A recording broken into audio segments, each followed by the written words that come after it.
Kimani Vidal is a Charger, but so is Cornelius Johnson. Don't sleep on him, the wide receiver from Michigan. I'm grouping both of these guys into one video because I had to give Brenden Rice his own video. That was the best pick in this entire draft. I'm still buzzing from that one.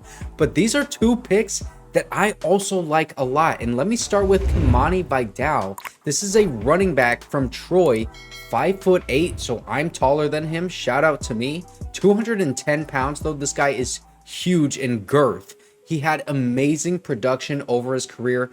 4,000 total yards, 33 touchdowns. And what's really impressive about him is that he had over 5 yards per carry with 781 attempts. He is extremely efficient and a very compact runner with great shiftiness and the ability to make guys miss. He is an explosive play just waiting to happen. And he had 47 runs that went for over 10 yards and 19 runs that went for 15 or more yards. He had 1,056 yards after contact and 94 missed tackles forced this past season. And both of those numbers are just really absurd. I just want you to think about this because really, listen, he had a full 1,000 yards after being hit. But then on top of that, he had 94 guys just completely miss him entirely. The amount of offense that this guy can generate by making guys miss, and then when guys don't miss him, he's just running physically right through them to get more yards. It's just insane production. He had an elite run grade by PFF 2 years in a row. He has a good fumble grade considering the amount of attempts that he has. He only fumbled 3 times in these past 2 years, with over 500 rushing attempts. He also had 43 passes caught, no fumbles receiving. He is the second highest graded running back by PFF in both run grade and offensive grade. He had the most yards after contact by 150 yards, and he had the most missed tackles forced by 20. Nobody came close to his level of production in terms of being elusive, but also being physical enough to run downhill and get those tough yards. And that is just extremely impressive to have both of those skill sets, and him being 5'8" and still being able to get those tough yards in between the tackles. It's really, really impressive. But I think the most impressive thing about his game to me is just his immediate speed. There is no buildup to his speed.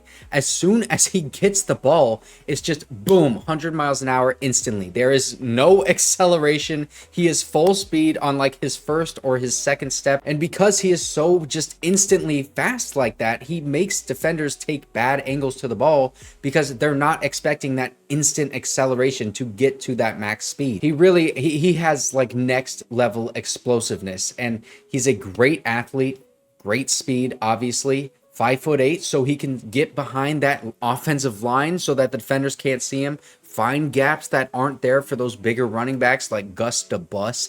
But he is also big enough in girth that he can still run through those holes that he finds and keep those legs churning for extra yards. All of the signs right now, to me at least, are pointing to this guy being probably the best running back that we have on the roster right now.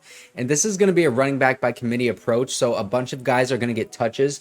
I expect this guy to have an immediate impact. And the way that he runs, it reminds me of somebody, but I can't really put my finger on it right now. I think like a shiftier Maurice Jones-Drew, or I don't know. Let me know what you guys think of a pro comparison for him, but I really love this pick. And now let's go back to the 7th round with Cornelius Johnson, the second 7th round wide receiver that we took. This is funny. We took 2 cornerbacks in the 5th, and now we took 2 wide receivers in the 7th.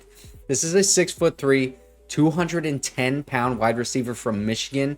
He's got that Jim Harbaugh connection. Obviously, he has great size for the position. I'm sure if you've been watching all of these videos about the draft prospects so far that you're going to guess what his attributes are. They're consistent with everybody else in this draft class so far. He's got the size, the athleticism. As you can see, his RAS score right here. He's actually faster than you think because he ran a 4.4 and it shows up on tape.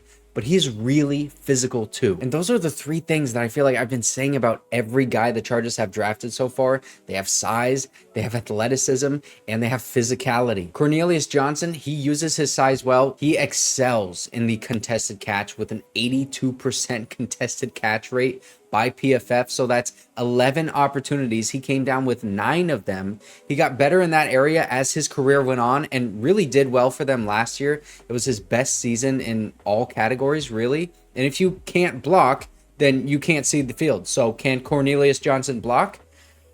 Bro, he's going to get some playing time because that might be his best attribute. He also tracks the ball really well when it's in the air, which is what you would expect from a guy who's got a pretty good contested catch rate. He has a good feel for sitting in the soft spots of zone coverage. But now, let's get to the negatives here because, as always, nobody's perfect. Cornelius Johnson, his route running, it could stand to improve quite a bit. He also had 5 drops this past season and an 11% drop rate over his career at Michigan. Anything like over 7% drop rate is starting to concern me. So he had 5 seasons at Michigan that he played there with an 11% drop rate. He was a 5th-year senior, 23 years old, by the way, but he's not elusive after the catch by any means. He did have 4 missed tackles forced, though, which is good to see from such a big wide receiver that's a jump ball guy. This could be the start of something really special here, I think, though, with this wide receiver room, because we were all doom and gloom about it just like 2 days ago, the night we drafted Joe Alt, right? Because all we had was Quentin Johnston and Josh Palmer for Justin Herbert to throw to. But now just look at this wide receiver room. Like, I think Ladd McConkey is about as sure a thing as you can get at wide receiver in a draft prospect, because the route running and the speed, that translates to the next level with guys pretty consistently. He just needs to stay healthy. I know he had those back issues. He missed some time at Georgia because of that. Brenden Rice, though, I think he lulled the wide receiver coach that we have. He drafted DK Metcalf, was able to take him, an extremely raw wide receiver, on day 2 and had great size and speed, but needed to work on that route running, and he made him one of the best wide receivers in the NFL. On top of that, though, Brenden Rice, he has a Hall of Fame wide receiver dad to help him out in his game too. And the biggest thing with Brenden Rice is just that mentality, man. He has all of the physical tools and the personal tools to become a really good NFL wide receiver. And Cornelius Johnson, he has all of the physical tools as well. He's an even better athlete than Brenden Rice. But does he have the mentality? Does he have that dog mentality? Well, he's a Jim Harbaugh guy, so I'm inclined to think that yes, he does. I think if just 2 out of these 3 wide receivers do hit, then we don't have to extend Josh Palmer. And then boom, you have 2 wide receivers that hit in this draft. We get a comp pick for Josh Palmer because he's going to go get paid somewhere else. And then you save money at a premier position because these are 2 wide receivers that are rookies this season, and they're going to be on 4-year contracts. But obviously that's way down the line. And also that is if 2 out of these 3 wide receivers hit. We don't know what's going to happen. Anything can happen at this point. But I love this draft strategy by Joe Hortiz. And this draft has gone even better than I would have imagined. The undrafted free agent class is going to be next. There's always some guys that make the roster there. So I'll make a video about that soon as all of that information is out. But also, I actually just made a playlist right here of every single guy that we drafted. All of these videos, just in case you missed one of them, because I was bang, bang, bang as the draft was going on. I need to sleep, but thank you so much for watching. Let me know who your favorite prospect is in this draft, by the way. I think mine is Brenden Rice.